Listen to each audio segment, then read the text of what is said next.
শিশুদের কেন মেনিনজাইটিস বেশি হয়? মেনিনজাইটিসটা কি? এই মেনিনজাইটিসের জীবাণুগুলো কি? কোন কোন জীবাণু দিয়া মেনিনজাইটিস হয়ে থাকে? এই সম্পর্কে আমি আলোচনা করব। আলোচনাটা না টেনে পুরো আলোচনাটা দেখলে আপনি বিস্তারিত জানতে পারবেন। কেন মেনিনজাইটিসে মৃত্যুর হার সবচাইতে বেশি? এই বিষয়গুলো আমি আমার ক্ষুদ্রাতি ক্ষুদ্র ব্রেনে যা আছে আমি পুঙ্খানুপুঙ্খ আলোচনা করব। আলোচনাটি ধৈর্য সহকারে শুনুন।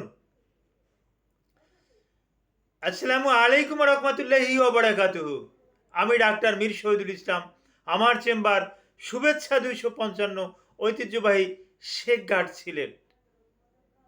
জি, গুগলে গিয়ে ডাক্তার মীর শহীদুল ইসলাম এই কথাটি লিখে সার্চ দিলে আমার সম্পর্কে বিস্তারিত তথ্য পেয়ে যাবেন।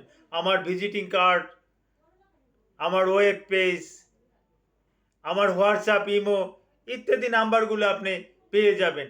এমনকি আমার লোকেশনটা পেয়ে যাবেন। ট্র্যাক করে যে কোনো সময় আপনি আমার চেম্বারে বেড়াতে আসতে পারবেন।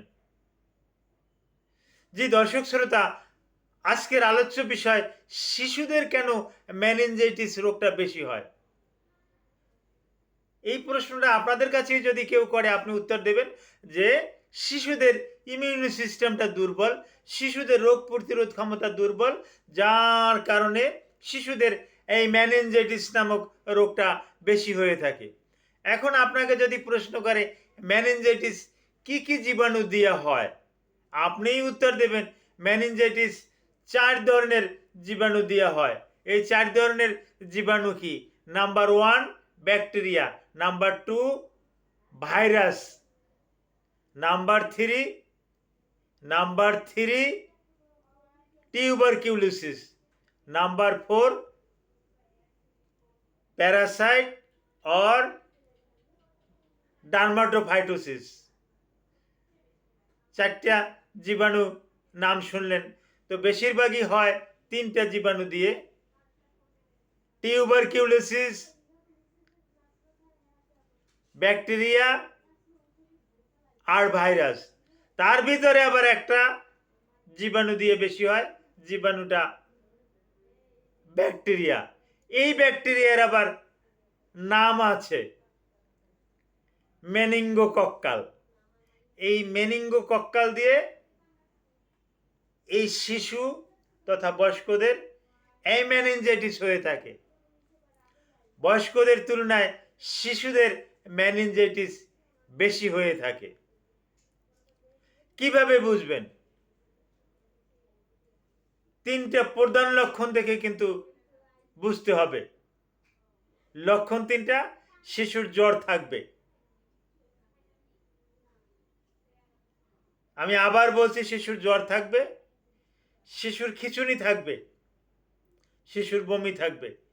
এতেই কিন্তু আপনি বুঝে নিতে হবে। কিছু প্যাথোলজিক্যাল টেস্ট আছে, এই প্যাথোলজিক্যাল টেস্ট দিলে 24 ঘন্টা পরে রেজাল্ট দেবে। ততক্ষণ কিন্তু আমি কিন্তু চিকিৎসার জন্য অপেক্ষা করব না, চিকিৎসা কিন্তু আমাকে চালিয়ে নিতে হবে।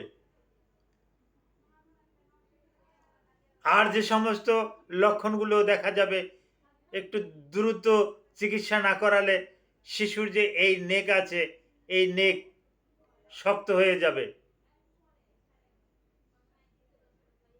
ঘাড় শক্ত হয়ে যাবে, শিশু চোখে দেখবে না, অন্ধত্ব বরণও করতে পারে, শিশু বোবা হয়ে যেতে পারে, শিশু কথা বলবে না, শিশু হাত পা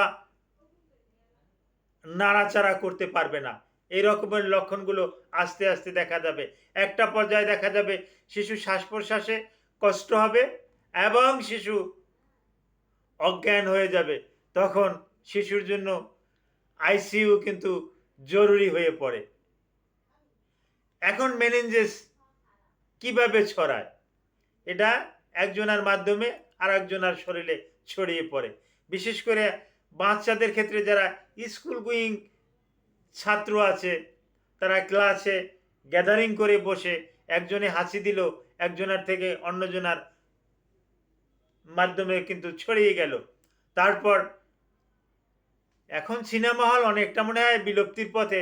তারপরও বাংলাদেশে কিছু সিনেমা হল হয়তোবা থাকতে পারে, আমার এতটা জানা নাই। তো ওই সমস্ত সিনেমা হলে লোকজনগুলো যখন গ্যাদারিং করে যখন বসে, একজনের মেনিনজাইটিস আছে, সে হাঁচি দিল কাশি দিল, আস্তে আস্তে করে ওই সিনেমা হলে যতজন লোক আছে সবার শরীরে ছড়িয়ে পড়লো। যার ইমিউনি সিস্টেমটা দুর্বল তার ভিতরেই কিন্তু এটা ছড়িয়ে পড়লো এবং তাকে আক্রান্ত করলো। আর একটা গুরুত্বপূর্ণ বিষয়, যেমন আমার এই একটা শার্ট আছে, শার্টের নিচে একটা গেঞ্জি আছে, এতে কিন্তু আমার এই যে নিচের যে ত্বকটা আছে, শরীরটা আছে, এই শরীরটা কিন্তু প্রোটেক্টেড থাকবে।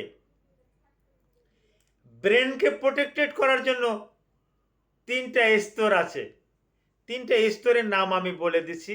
এই অ্যানাটমির ভাষায় আমরা এটা যখন আমরা মেডিকেলে স্টাডি করছি, তখন যেভাবে আমরা স্টাডি করছি ঠিক আমি ওইভাবেই বলতেছি।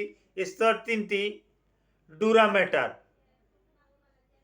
পিয়া ম্যাটার, আর একটার নাম অ্যারাকনয়েড ম্যাটার। নাম 3টে আপনারা স্মরণ রাখার চেষ্টা করবেন।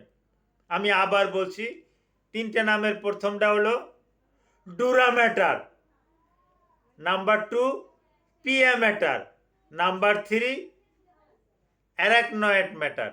এখন এই 3টা যে স্তর আছে, এই যে ম্যাটার আছে, 3টে যে স্তর আছে, এই 3টার যে কোনো একটা যদি ইফেক্টেড হয়, তাহলেই কিন্তু আমরা তাকে মেনিনজাইটিস ধরে নেব। আর যে আমি আগেও বলেছি, মেনিঙ্গোকক্কাল নামের এক ধরনের ব্যাকটেরিয়া, এইটা সবচাইতে বেশি ছড়ায়। কত বেশি ছড়ায়? শতকরা 98% দায়ী কিন্তু এই মেনিঙ্গোকক্কাল। এই মেনিঙ্গোকক্কাল থেকে আপনার শিশুকে রক্ষা করতে আপনি ডক্টরদের সাথে আলোচনা সাপেক্ষে মেনিনজাইটিসের টিকা দিয়ে নেবেন। আগেভাগেই এই টিকাটা দিয়ে নেবেন। মেনিনজাইটিসের টিকাটা যদি যথাসময় নিয়ে নিতে পারেন, তাহলে এই মেনিনজাইটিসের হাত থেকে আপনার বাবুকে, আপনার সোনামণিকে আপনি কিন্তু রক্ষা করতে পারলেন। বয়স্করাও এটা নিয়ে নেবেন, যেহেতু এই মেনিনজাইটিস বয়স্কদের ক্ষেত্রেও হয়। মেনিনজাইটিসের উপরে আপনাদের যদি আরও কোনো তথ্য থাকে, আমি অতি সংক্ষেপে আলোচনা করলাম। যদি কোনো জানার থাকে, ভিডিওর কমেন্ট বক্সে কমেন্ট করবেন, আমি জানাতে ইচ্ছুক থাকব। Thank you all.